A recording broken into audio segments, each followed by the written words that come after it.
சாட்டையால அடிச்சிருக்காங்க. உங்களுக்கு இன்னைக்கு சண்டே வேலை இருக்கா இல்லையா? அண்ணாமலை சாட்டையால அடிச்சிருக்காங்க. உங்களுக்கு இன்னைக்கு சண்டே வேலை இருக்கா இல்லையா? உங்களுக்கு இன்னைக்கு சண்டே வேலை இருக்கா இல்லையா?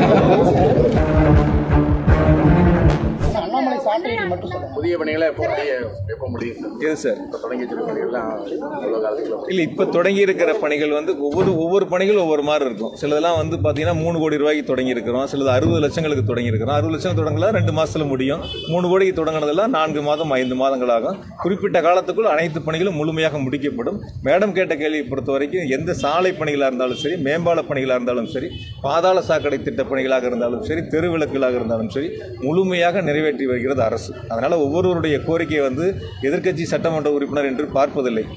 நீங்கள் பிஜேபியினுடைய சட்டமன்ற உறுப்பினர் அரசு நிகழ்ச்சியில் மாண்பு முதலமைச்சரிடத்தில் வைத்த கோரிக்கைகள், அவர்கள் கோரிக்கை வைப்பதற்கு முன்பாகவே மாண்பு முதலமைச்சர் அவர்கள் அந்த திட்டத்தை அறிவித்து அதற்கான நிதிகளை வழங்கிவிட்டார்கள்.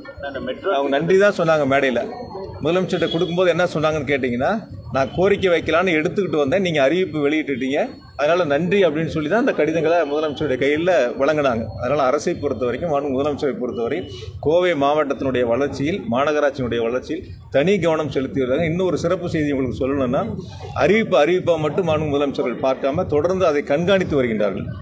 அந்த பணியினுடைய செயல்பாடுகளை கடந்த முறை ஈரோடு வந்த பொழுது கூட, கடந்த வாரத்தில் விமான நிலையத்தில் மாவட்ட ஆட்சித்தலைவர் அவர்களையும் மாநகராட்சியினுடைய ஆணையர் அவர்களையும் அழைத்து நானும் அங்கே இருந்தேன்.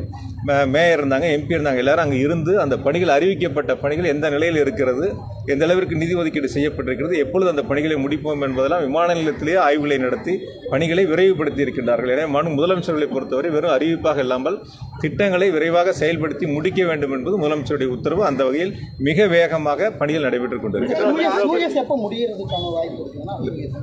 பல இடங்களில் வந்து பணிகள் முடிக்கப்பட்டிருக்கிறது. ஏதாவது ஒரு சில பகுதிகள் மட்டும்தான் இருக்குது. அதுவும் விரைவாக முடிச்சிருவாங்க. முடிச்சதுக்கப்புறம் தான் நம்ம சாலை அமைக்கக்கூடிய பணிகளை நம்ம தொடங்கி இருக்கோம். அண்ணாமலை சாட்டையால அடிச்சிருக்காங்க. உங்களுக்கு இன்னைக்கு சண்டே வேலை இருக்கா இல்லையா?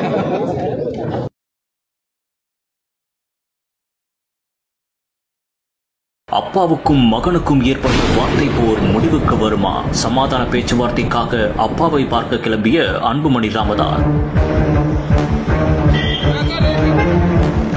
புதுவையில் நடந்த பாமக பொதுக்குழு கூட்டத்தில் பாமக நிறுவனர் ராமதாஸ் மற்றும் பாமக தலைவர் அன்புமணி ராமதாஸ் இடையே கருத்து வேறுபாடு ஏற்பட்டது. இதனால் கட்சியில் நான் சொல்வதை மட்டும்தான் கேட்க வேண்டும், இல்லை என்றால் வெளியேறலாம் என்றும் ராமதாஸ் கூறியிருந்தார்.